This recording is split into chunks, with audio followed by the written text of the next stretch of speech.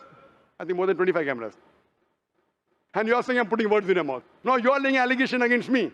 As though I'm telling a lie. But am I telling a lie? I'm not saying that. So it is simple. It's simple equation. If you cannot believe in this equation, then what is the discussion? What is the use of talking about science? That means you're not a student of science also. Leave us as scientist. You have to agree what you say. If you backtrack, then we are wasting time here.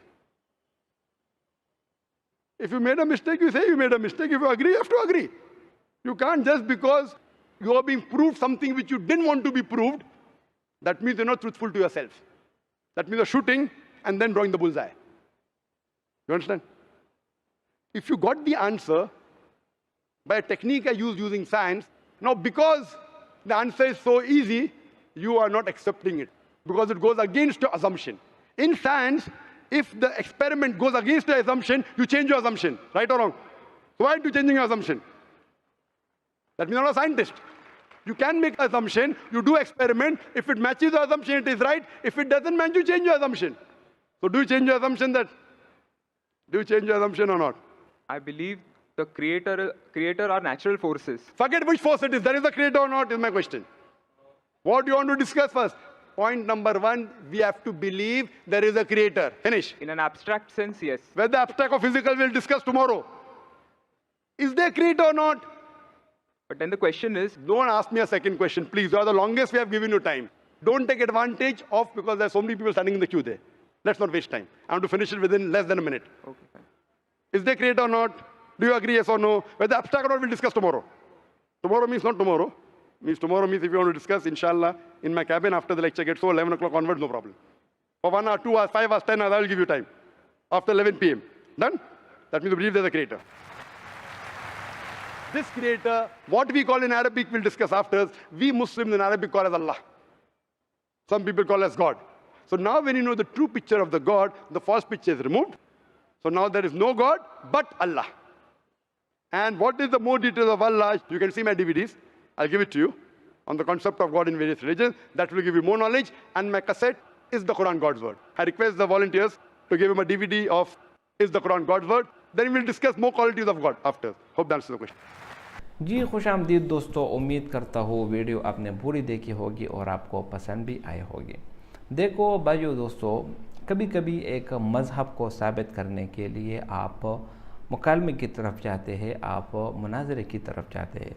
मुनाजरा कहते हैं ऐसे माहौल को जिसमें दो मुखालिफ फ़रीक़ें, दो मुखालिफ मज़हब वाले एक दूसरे के साथ आमने सामने बैठ जाए, एक दूसरे को एक दूसरे को दलील के साथ बात करे और गाली गलोच और फजूल किस्म की बातों से और बदमाशी वगैरह से परहेज़ करे, तो फिर वो मुनाजरा एक काबिल अंजाम नतीजे को पहुंच जाती है।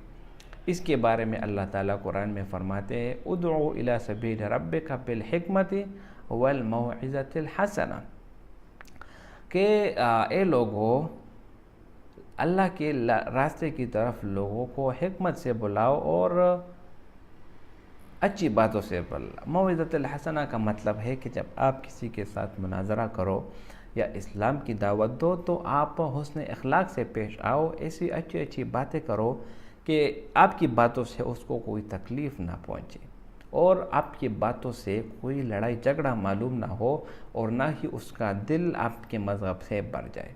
यही खूबी डॉक्टर जाकिर नाइक में मौजूद है, क्योंकि जब भी कोई गैर मुस्लिम सवाल करता है और जब ऐसा उल्टा वगैरह सवाल करता है तो ऐसे सवालात सुनकर जो है ना बंदे का बीपी हाई हो जाता है। लेकिन डॉक्टर जाकिर नाइक सिर्फ एक ही बात कह जाते हैं कि भाई ने बहुत अच्छा सवाल किया, और उसके बाद जो पोस्टमार्टम शुरू हो जाता है तो वो देखने के काबिल है। अब आपने इस वीडियो में देखा ये नास्तिक उस लोगों को बोलते हैं जो किसी भी खुदा को नहीं मानते और वो ये समझते हैं कि इंसानियत जो है ना वो सबसे बड़ा मज़हब है, इंसानियत के अलावा कोई दूसरा मज़हब नहीं। ना ही वो इस्लाम को मानते हैं, ना ही वो ईसाईयत को मानते हैं, ना ही वो यहूदियत को मानते हैं, और ना ही किसी और मज़हब को मानते हैं। किसी को भी ये नहीं मानते सिवाय सिर्फ इंसानियत के। तो मेरे भाइयों दोस्तों, यही वजह है कि ऐसे लोग कभी कभार इस्लाम की तरफ भी आ जाते हैं, क्योंकि जब कि कोई किसी भी खुदा पर यकीन नहीं रखते तो डॉक्टर जाकिर नाइक कहते हैं कि मैं हमेशा से कहता हूँ कि नास्तिक वो लोग जो किसी भी खुदा पर यकीन नहीं रखते, तो वो इस्लाम का पहला फ़िक्रा मुकम्मल कर देता है, ला इलाहा, कि कोई माबूद मौजूद नहीं, कोई भी मौजूद नहीं, सिर्फ़ और सिर्फ अल्लाह की ज़ात मौजूद है। तो वो ऐसे मिर्च मसाला लगाकर डॉक्टर जाकिर नाइक उसका दिल बहला लेते हैं और बाद में अपने कुछ दलाइल अक़लिया वग़ैरह से साबित कर देते हैं कि सिर्फ़ और सिर्फ अल्लाह की ज़ात मौजूद है और अल्लाह के सिवा कोई दूसरा माबूद मौजूद नहीं। तो उसकी वजह से वो फिर डॉक्टर जाकिर नाइक के शिकंजे में आ जाता है और इस्लाम कबूल कर लेता है। अभी आप ये वीडियो देखा, बहुत लंबी वीडियो चली और मुख्तलिफ़ किस्म के सवालात हुए। कभी डॉक्टर जाकिर नाइक ने उसको टफ़ टाइम दिया और कभी उस बंदे ने डॉक्टर जाकिर नाइक को टफ़ टाइम दिया। ऐसा टफ़ टाइम मिलना और ऐसी सवालात करना कि आप भी हैरान हो जाए और सवाल करने वाला भी हैरान हो जाए, तो ऐसा मुनाज़रा बहुत दिलचस्प हो जाता है और बहुत अच्छे नतीजा खेज़ मरहले में जो है ना वो गुज़र जाता है। अभी ये बंदा जो सवालात करता है, ये कभी कभार ऐसा सवालात कर देता है कि जिस डॉक्टर जाकिर नाइक को भी हैरान कर देता है कि अब इसको मैं क्या जवाब दूँ। और ऐसे बहुत सारे मुनाज़रे आपने देखे होंगे कि जिसमें एक नास्तिक जो किसी भी मज़हब में यकीन नहीं रखता, वो कुछ अजीब किस्म के सवालात कर देता है, जिसको फिर डॉक्टर जाकिर नाइक जवाब दे देते हैं और जवाब देने के साथ ही जो है ना हाल में तालियां बज जाती है और लोगों का जो सुरूर और जो खुशी होती है वो देखने के काबिल हो जाती है। तो जब नास्तिक किसी भी मज़हब को नहीं मानता तो उसके लिए तो जो जवाब है वो तो डॉक्टर जाकिर नाइक ने दे दिया, लेकिन उसके बारे में मेरा एक जवाब यह है, आप अगर अकल इस्तेमाल करें तो कुरान में अल्लाह ताला फरमाते हैं लौ कान फ़ीहिमा आलिहतुन इल्लल्लाहु लफ़सदता, कि अगर अल्लाह ताला के सिवा कोई दूसरा माबूद दुनिया ज़मीन और आसमान में हो जाता तो इसमें फसाद शुरू हो जाता। जबकि आप देख रहे हैं कि ज़मीन और आसमान दोनों का निज़ाम सही तरीके से चल रहा है, दोनों का निज़ाम में कोई दरहम बरहम नहीं हुआ, तो ये बात इस बात की दलील है कि दुनिया में सिर्फ़ और सिर्फ एक खालिक माबूद मौजूद है और वो है अल्लाह ताला। क्यों? क्योंकि कोई तब्दीली नहीं आई, कोई दरार नहीं हुआ, ना ही आसमान गिरा, ना ही ज़मीन गिरी, ना ही पहाड़ गिर पड़ा। देखो, अगर दो खुदा मौजूद होते तो फिर क्या हो जाता, एक कहता कि मैं बारिश करता हूँ, दूसरा कहता कि नहीं मैं नहीं करता। एक कहता मैं धूप निकलवाता हूँ, दूसरा का मैं जो है ना बादल जो है ना वो निकलवाता हूँ। तो इससे आपस में लड़ाई झगड़ा हो जाता है और ये बात इससे निज़ाम जो है ना वो बरहम हो जाता। तो नास्तिक के लिए मेरा यही पैगाम है कि जब आप किसी भी मज़हब पर यकीन नहीं रखते तो कम से कम अल्लाह ताला ने आपको अकल दी है, आपको शऊर दिया है, आप अपनी अकल से भी साबित कर सकते हैं कि वाकई दुनिया को चलाने वाला कोई एक मौजूद है। जब दुनिया का एक प्राइमरी स्कूल, एक कॉलेज, यूनिवर्सिटी, जब वो एक प्रिंसिपल के बगैर नहीं चल सकता, उसका बिल्कुल उसका जो है ना ज़रूर एक सरबराह होता है जो उसको चलाता है, वो मामलात तय करता है। तो इसी तरह ये पूरी दुनिया, ये पूरी कायनात, ज़मीन आसमान और ये बहुत बड़ा निज़ाम, ये भी कोई ना कोई चला रहा है। कोई है जो इसको चलाता है, कोई है जो इसकी निगरानी करता है, कोई है जो इसके उम्र का ख्याल रखता है, और वो है अल्लाह ताला। तो वीडियो बहुत ज़बरदस्त हुआ और डॉक्टर जाकिर नाइक ने भी बहुत बेहतरीन जवाब दिए और लोगों का जोश और खरोश वो उसने इस वीडियो को चार चांद लगा दिए। और आखिर में जो है ना नास्तिक वो इस कदर कायल हुआ कि हाँ कोई ना कोई मौजूद है। और इस्लाम कबूल करना ना करना ये फिर अल्लाह ताला के हाथ में है।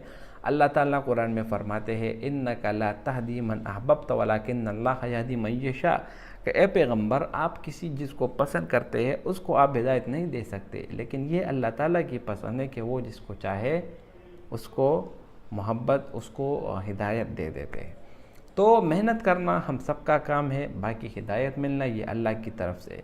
और यही बात डॉक्टर ज़ाकिर नाइक हमेशा से कहते हैं, जो लोग उनसे सवालात करते हैं तो उसमें बाज़ लोग इस्लाम कबूल कर लेते हैं और बाज़ जो है ना वो छोड़ जाते हैं। तो इसी तरह मुनाज़रे मज़ा भी करते हैं और लुत्फ़अंदोज़ भी लोग होते हैं कि जिसमें गालम गलोच ना हो और कोई गलत बात उसमें ना हो। उम्मीद करता हूँ वीडियो आपको पसंद आई होगी। अगर वीडियो आपको पसंद आए तो इस चैनल को सब्सक्राइब करें। बहुत शुक्रिया।